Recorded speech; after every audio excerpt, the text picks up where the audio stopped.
It's time for Business Minds Coffee Chat, an inspiring show about the journey to personal and professional growth. And now, your host, Jay Shear.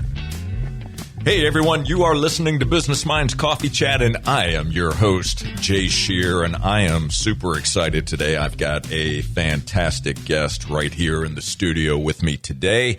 My guest is a husband to Lana. He's a father. And he's a man with an incredible story of resilience and purpose.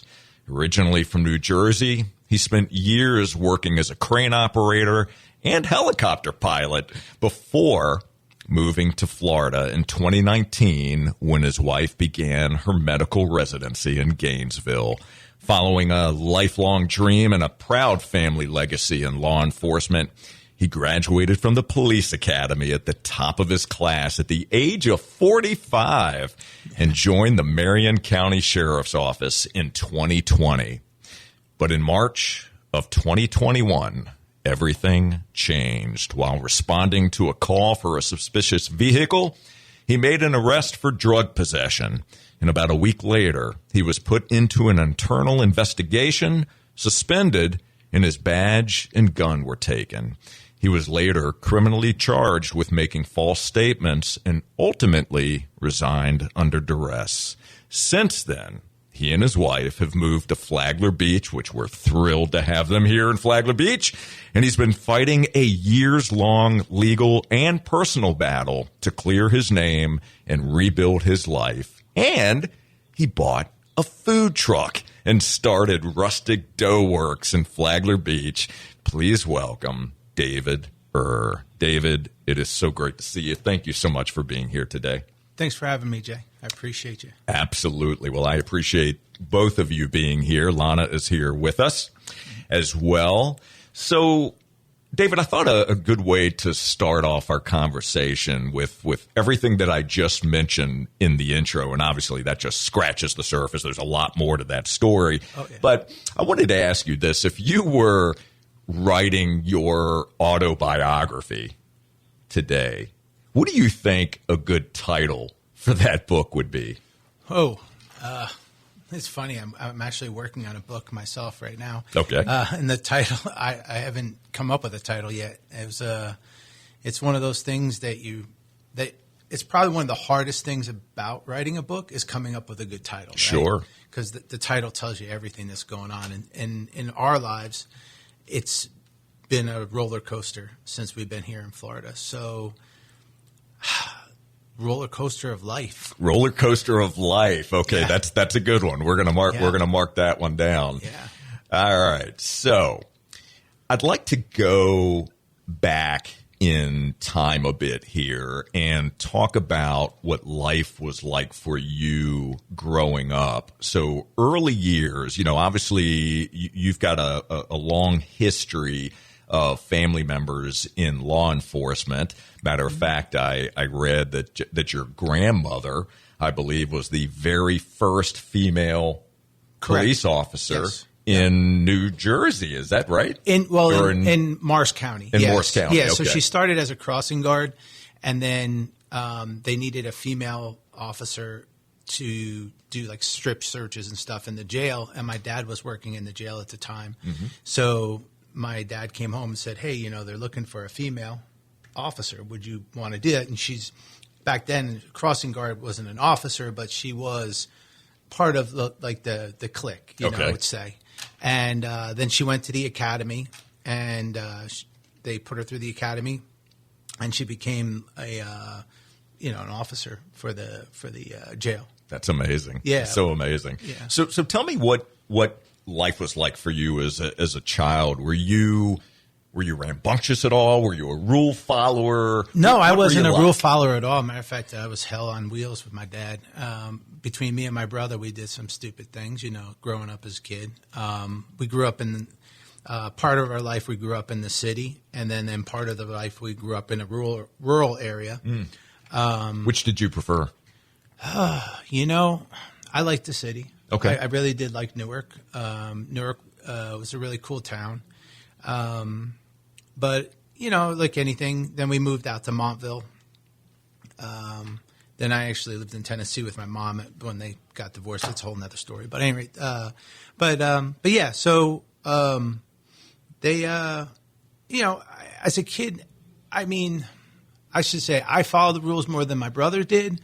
But we were both hellraisers, Is your brother younger or older? Older brother. Yeah. So parents split up. Yep, they split. Yep. What age were you when they went their separate ways? 14. Okay, so you were young. You were a teenager. Yeah. And tell me, what was, as you think about your parents when they were together, what was one of the most valuable lessons that you learned from your mother?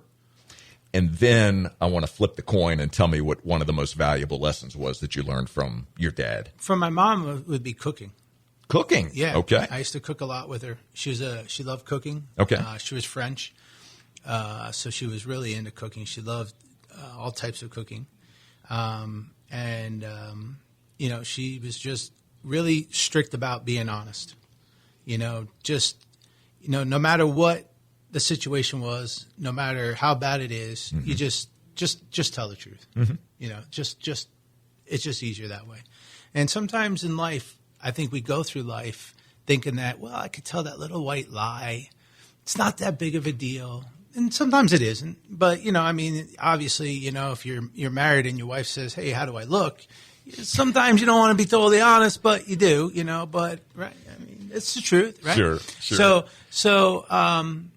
But yeah, just to be honest. Yeah. And cooking was a real big thing in my family. Did you cook together? Yeah, oh yeah, okay. all the time. Yeah, cooked all together. Yeah, very cool. Yeah, every Sunday we have dinner. It was a big thing, family dinner. And then from my father's side, I think I would have to say like integrity. Okay. Part of it, and being like a good business guy. He was a good business guy. Okay. He was a police officer, but he also owned a restaurant. He owned a farm. He did like crazy things. He did a cider mill.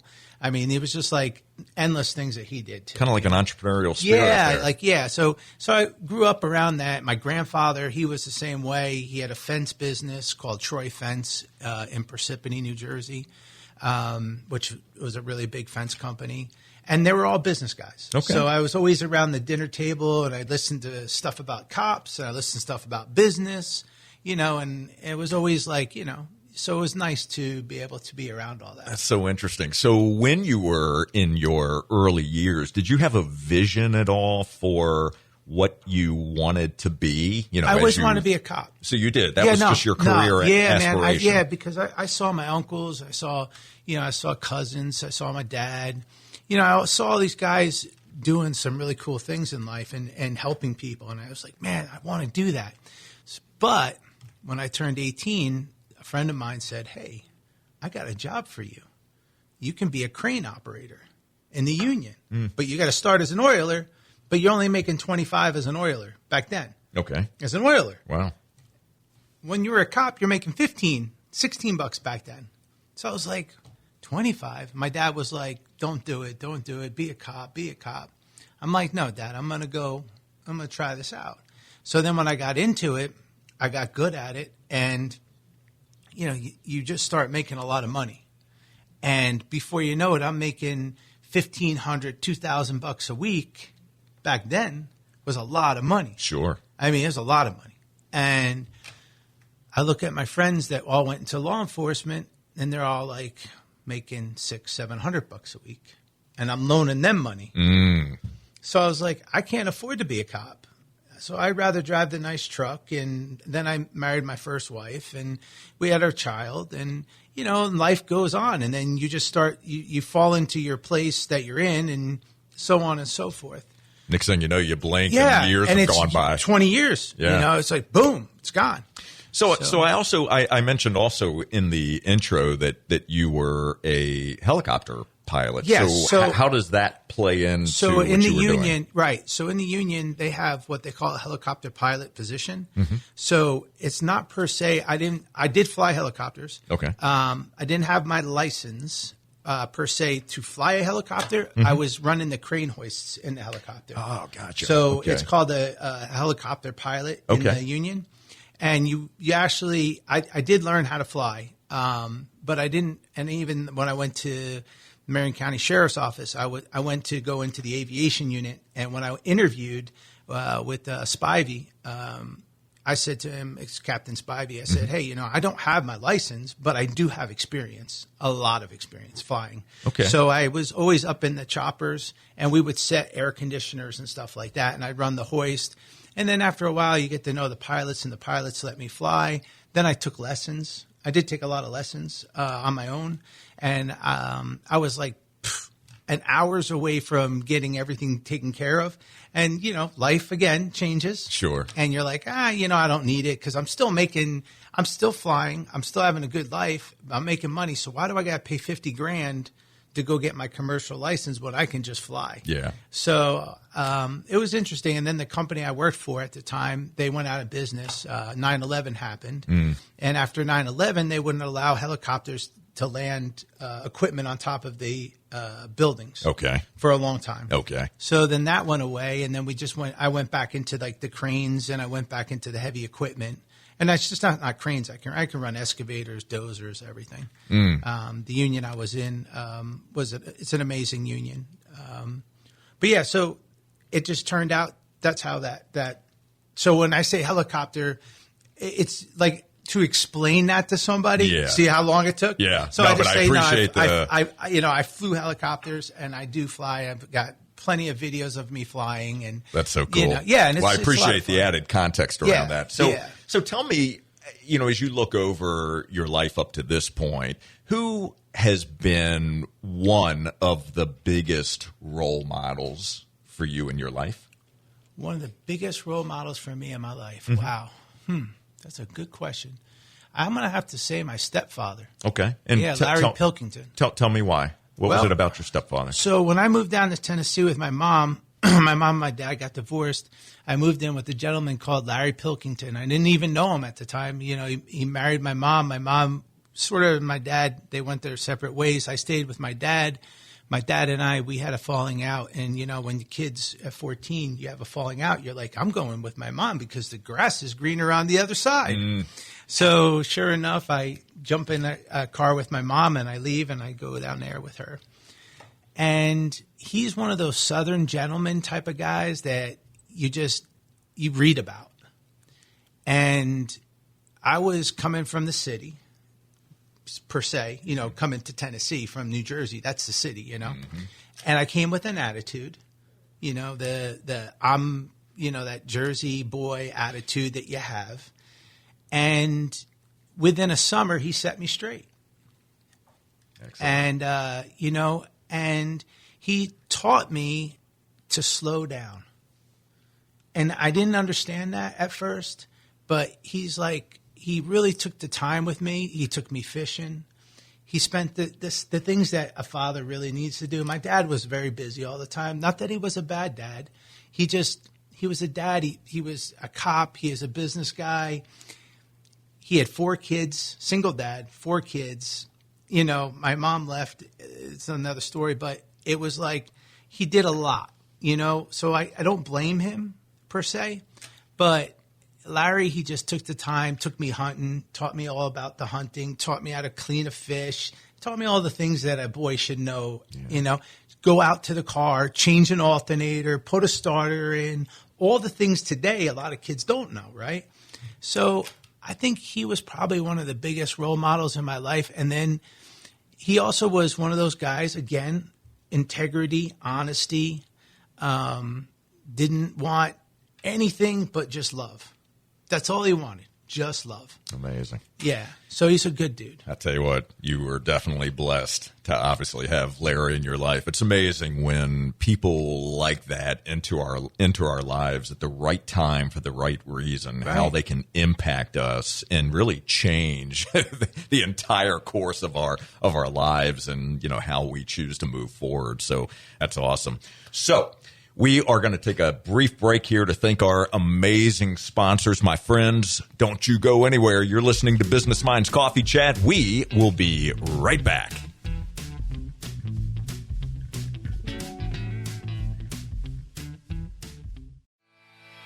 Hey, it's Jay with Thomas Media Solutions. Join us every Monday night from 6 to 8 at Tortugas in Flagler Beach for the best live entertainment around. We do several rounds of general knowledge trivia. That means it's trivia for everyone. It just doesn't get any better than this. If you're looking for the best food, the best drinks, the best people, and the best entertainment around, Tortugas is the place to be. Make sure to get there early to get a seat. See you there.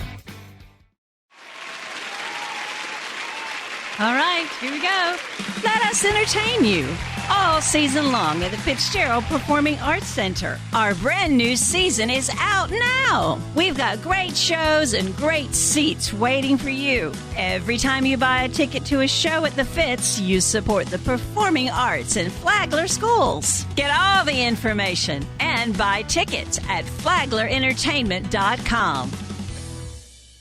This is Jay Shear. Are you a business owner or entrepreneur trying to figure out how to improve and achieve greater results? If so, I'm speaking to you. I provide the tools, coaching, and accountability you need to gain clarity around your personal and professional goals, remove the excuses holding you back, build the mindset, leadership skills, and proven strategies to grow your business and become the best version of yourself. To learn more or to apply for my coaching services, call 904-236-0431 or visit jshearbusinessconsulting.com. Thank you so much for recommending us to your family and friends. When you need a 30, 60, or 90-minute massage, it's real easy to book your appointment online. MassageByNatalie.org. MassageByNatalie.org. All right, we're back. And again, you're listening to Business Minds Coffee Chat, and I am in the studio today with my very special guest. I've got David here, and David's wife, Lana, is with us as well. So, David, before we took the break, of course, we were talking about kind of the early years in your life, role models, what you were doing in Jersey before you came here to Florida. And during the intro, when I introduced you, of course, I kind of gave a recap of just an incredible situation that you've been through and that you're still going through right now, trying to, working really hard to clear your name and rebuild your life.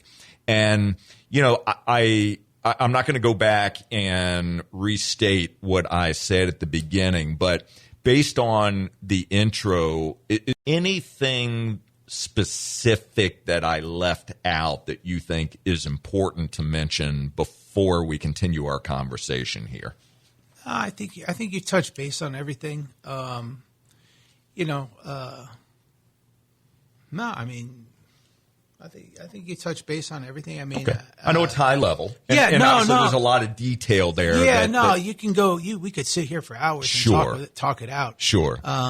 So here's what I would love to find out from you, because you, both of you, have obviously been through just you use the word roller coaster here, right? Oh yeah. And I'm sure that's what it feels like almost on a daily basis. There's the ups, there's the downs, and that can be so trying on so many different levels, emotionally, financially, spiritually. I mean, I can't even imagine what it does to your relationship. But what I'd love to find out from you is, you have stated, I've heard you say that even with all of this, you still want to be in law enforcement. I do. And that's what I'm fighting for right now, which is crazy. And I was on Randy Sutton. He's became a friend of ours.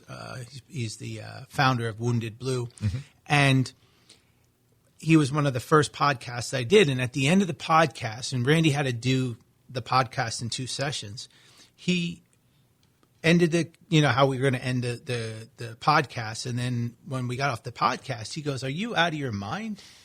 He goes, "Everything you've been through, you want to be still in law enforcement." And I said, "Yeah, Randy, because it's something I've always wanted to do, and they've taken it from me when they shouldn't have." Mm-hmm.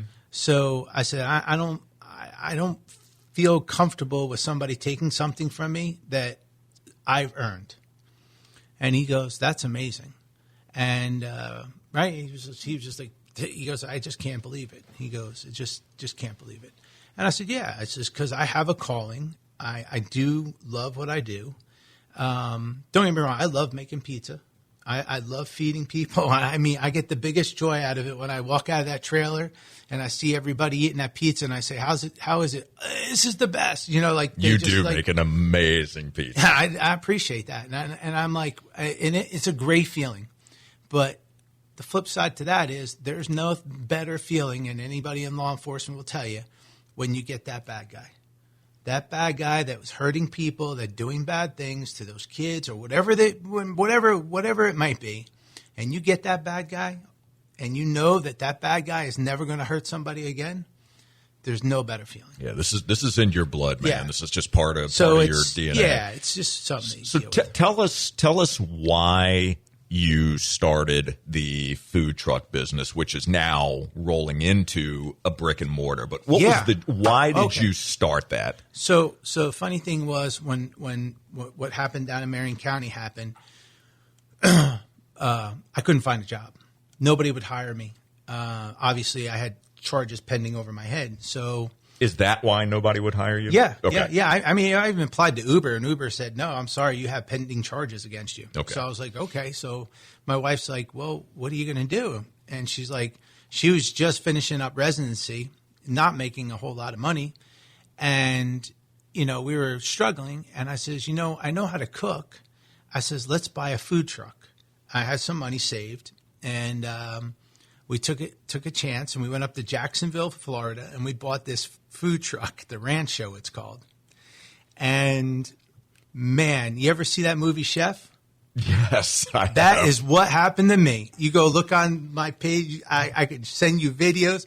I swear to you, I bought a 1985 Grumman, and I brought it home, and I had to take a power washer to it, and I power washed it out. I cleaned it out, put it all back together, went to the Home Restaurant Depot, bought a bunch of food, got my license, did everything I was supposed to do, and I put it up on the corner down the street from us because it didn't go far because it needed a transmission right away.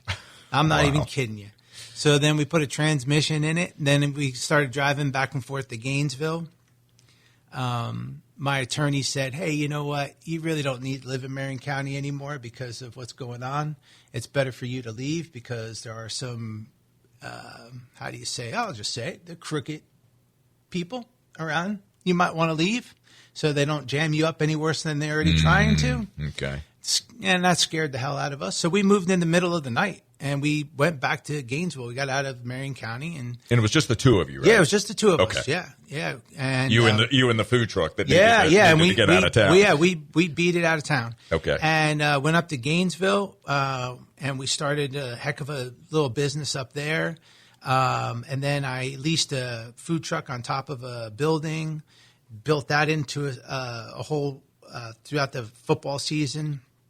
We killed it. We did really well, made our money. But every time our bank account had a little money in it, that old truck would take it away. We needed to put a motor in it. It was comical. But anyway, long story short, the money pit. Yeah, it was the money pit. And then we end up coming over. Well, Lana ended up finishing up her residency, and she got hired here in Advent. And then Advent Hospital, gave us a little bit of a bonus when she signed on. So we had a little extra money. We said, hey, you know what?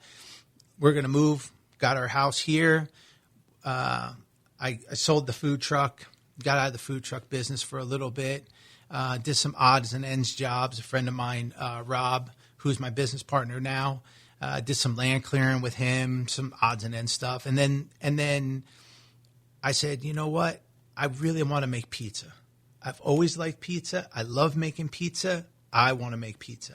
So I studied, figured it out, made a lot of pizzas. This poor woman ate a lot of pizzas until I got the formula right. And sure enough, I was working out of a tent. And every weekend, I would pack up my Jeep with all my equipment, all my dough, and I would bring it to the farmer's market, and that balled into something. We earned up enough money to purchase our trailer. And we built the food trailer. The trailer, our start got down here at Coquino Coast. Mm-hmm. Right in their parking lot. Yep. He gave me my first spot, and people started coming to the truck. They were like, oh, this is amazing. This is just amazing. So Jimmy, who runs the farmer's market, says, hey, up on the corner across the street from the Funky Pelican, we have the parking lot. Would you like to park there during the week? And I was like, yeah, that would be great. Then it just kept snowballing.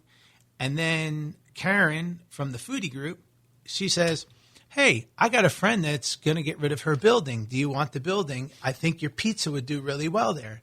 And I'm like, wait a minute. 9 months ago, I was in a tent. Now I'm in a food truck, and now I got to get a building?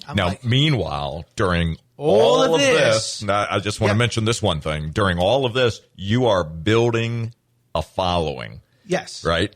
Every step you've taken from tent to food truck sitting in a parking lot to food truck at on the weekend there in Flagler Beach to moving into the location where you are today, you have built a following based on reputation, based on quality, based on incredible taste and flavor, based on just delivering an outstanding culinary experience. Yes. Which, when we think about pizza, I love pizza, but what you've been able to create is quite frankly something magical, if that's the right word to use in this case. So I really appreciate and respect what you've been able to do as an entrepreneur, right?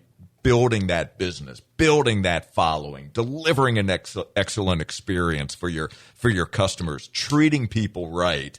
And I mean, you can go in a lot of different directions with this. Here's what I'd like to find out, and we've got just a couple of moments here, but give us a sense, because it's important to mention here that through everything that you've been through what the two of you have been through together, you are still fighting today, right? This is not an open and shut situation. You are fighting for your name, for your life, right? To rebuild this. What has this cost you? If you could summarize it very briefly, what has this cost you financially and emotionally? Just summarize it for me. Financially, we're well over $200,000 in legal fees. Okay. Emotionally, tell me what it's done. It has put such a stress on my family because, look, nobody hates bad cops worse than cops, right? So my son's a cop. I have family that are cops. When they thought that I lied as a cop, they were like, they wanted nothing to do with me. So I had to rebuild that whole relationship with everybody again and show them and prove to everybody in my family, hey, look, here's the body-worn cameras. Here's my report. Here's what they said I did, and here's what I did. And they're like, and I'm like, I don't even think the prosecutor to this day has ever watched those body-worn cameras, which is obscene. Like, it's absurd. And it's anyone that watches those body-worn cameras and reads my report, they're all like, but I don't understand. And it's exactly what I said and exactly what all my attorneys say. And it's literally the fact what they did to me emotionally. My wife and I, we were always strong throughout it. I have a super strong wife. Thank God that she loves me as much as she does. And she believed in me and believed in the situation. And she never faltered, ever, never doubted 1 minute. And that person next to me kept me strong for me to keep fighting. Because there's been times, I mean, I fell backwards. I went back. I was an alcoholic. I still am an alcoholic. I don't drink now, but I fell off the wagon because of it. I went back to drinking. That's when I found the Wounded Blue. I mean, that's a whole nother story, but the Wounded Blue is an excellent organization that helps cops like myself. And the stories that you can hear, it's endless. I'm not the only one that this happens to. It is endless. So I would encourage our listeners and everyone that's watching right now, because obviously we don't have the time to be able to cover everything that we would like to cover here with this story, but I would encourage you to look up David's name with Marion County behind it and do your own research, right? You'll find plenty of information out there about what David has been through, what David and Lana together have been through, and the fight that they are fighting today to rebuild their lives and clear their names. So I want to thank you both so very much for being with me today on Business Minds Coffee Chat. Two things. Number one, I have thoroughly enjoyed getting to know you, and I love being a customer of yours, and that will continue. And I just want you both to know how grateful I am for you for being here today and sharing part of your story. Thank you. Thank you for having us. It's important that you get this out. Absolutely. You got it. It is my pleasure. And for all of you, I want to thank you so very much for tuning into Business Minds Coffee Chat. We'll be back next Saturday morning at 8:30. And until then, my friends, keep learning, keep growing, and keep doing the work to reach your potential. Take care, everybody.